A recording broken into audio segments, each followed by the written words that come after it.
Natacha a 50 ans. L'hôtesse de l'air de François Walteri est née le 26 février 1970 dans le numéro 1663 du journal de Spirou. À l'époque, proposer une héroïne à un éditeur de bande dessinée, ça n'allait pas de soi. C'était même un grand pari. Quand Charles Dupuis a vu mes planches, raconte François Walteri, il a tout de suite dit ça, c'est pour moi.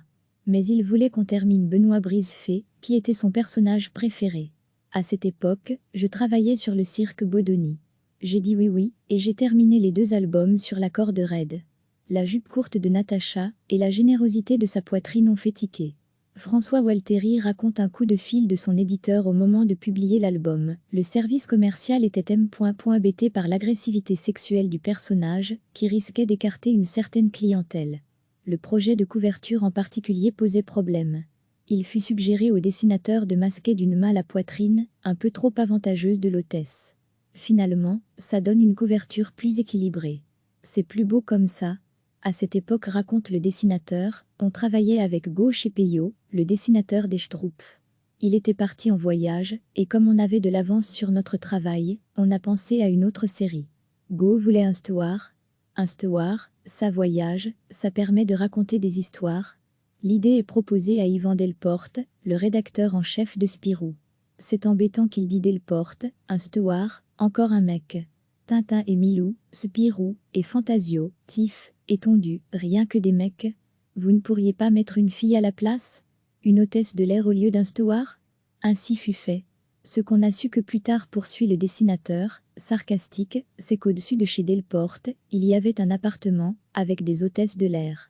Natacha, ça lui donnait l'occasion d'aller chercher de la documentation, et donc d'aller voir ces dames. Les personnages de bande dessinée ont rarement une seule source. Pour Natacha, François Walteri en reconnaît plusieurs. Ce sont d'abord des amis, qui me demandaient de les caricaturer dans leur carnet de poésie. L'une d'elles en particulier qu'on surnomme Linette, son prénom, c'est Céline.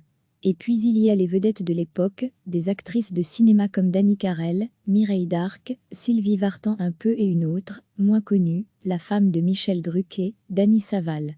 J'ai pris un morceau à droite, et un morceau à gauche. Comme son créateur, Natacha est liégeoise. Ceux qui ont lu Le Grand Paris le savent, elle vit près du Carré, comme le steward Walter. Mais ils ne vivent pas ensemble. D'ailleurs ils se vouvoient. Ils se connaissent depuis longtemps, précise François Walteri. Est-ce qu'ils ont tchoufté? Je ne sais pas, ce qu'ils font dans l'encrier quand je ne suis pas là. Ils s'aiment bien, probablement plus que bien, mais jamais en même temps. Et je ne les montre pas au lit. Ça ne sert à rien. Je préfère faire rêver le lecteur. Après 23 albums classiques, pour les 50 ans de son ange blond, François Walteri publie un hors-série intitulé 50 ans de charme.